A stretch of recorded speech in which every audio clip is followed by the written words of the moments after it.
तो hello everyone. जब तक मैंने भी कोर्ट रूम विजिट नहीं किए थे, मुझे भी ऐसा ही लगता था कि जो मूवीज में कोर्ट रूम दिखाए गए हैं वो रियल है। जैसे मूवीज में दिखाए गए हैं, there are many people sitting in the court room. अब दोनों साइड से आर्ग्यूमेंट्स चल रही हैं, सामने जज साहब बैठे हैं, एक एडवोकेट कुछ बोलने लगता है तो दूसरे एडवोकेट भी लाइक ऑब्जेक्शन माय लॉर्ड। एक एडवोकेट कमजोर पड़ गया है और पीछे से अचानक से कोई से भागता भागता आता है कोर्ट रूम के अंदर, जज साहब ये गलत बोल रहे हैं। ऐसा नहीं हुआ था। This is not reality. जैसे कोई एडवोकेट जीत जाते हैं वैसे ही ऑडियंस भी लाइक स्टैंडिंग एंड अब रियल कोर्ट रूम में इतनी सारी ऑडियंस नहीं बैठती है। Seats are only reserve for the advocates. Both side advocates अपनी बात रखते हैं वन बाय वन।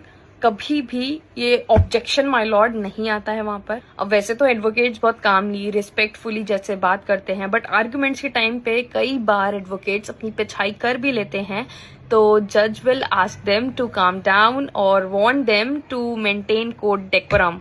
और ये जो अचानक से भाग के आने वाले सीन्स होते हैं ना, ये मूवीज में तो चल जाते हैं, बट रियल कोर्ट रूम में कंटेम्प्ट ऑफ कोर्ट लगता है, आपको फाइन भी पे करना पड़ सकता है और कुछ केसेस में जेल भी हो जाती है। क्लाइंट या लिटिगेंट कोर्ट रूम में आके कोर्ट रूम को डिस्टर्ब करता है तो जज सिक्योरिटी से बोलकर उनको वहां से रिमूव करवा देते हैं। और अगर आपको लग रहा है कि आप जाते ही डायरेक्ट आर्ग्यूमेंट्स करेंगे तो ऐसा बिल्कुल नहीं है। प्रॉपर उसका पूरा ट्रायल होता है। अगर if it's a criminal case तो उसका पहले एफआईआर होगा, इन्वेस्टिगेशन होगी, चार्जशीट बनेगी और फिर उस पर कोर्ट कॉग्निजेंस लेता है, चार्ज फ्रेम होते हैं। लाइक इसी को प्रॉपर ट्रायल बोलते हैं। अब जैसे मूवीज में दिखाया जाता है कि किसी एडवोकेट को कोई एविडेंस मिला है और वो प्रॉपर कोर्ट में ऐसे स्टैंड के साथ सीसीटीवी फुटेज दिखा रहे हैं जज साहब को, तो ऐसा बिल्कुल नहीं होता। लेकिन रियल कोर्ट रूम में अगर कोई भी इलेक्ट्रॉनिक एविडेंस आपको कोर्ट के सामने प्रोड्यूस करना है तो सेक्शन 61 से लेकर 65 ऑफ बीएसए भारतीय साक्ष्य अधिनियम में जाके आप पढ़ सकते हो। तो रियल कोर्ट रूम मूवीज के कोर्ट रूम से बिल्कुल ही ऑपोजिट है। और अगर आपको इस वीडियो को देखकर कुछ सीखने को मिला है तो फॉलो कर लो।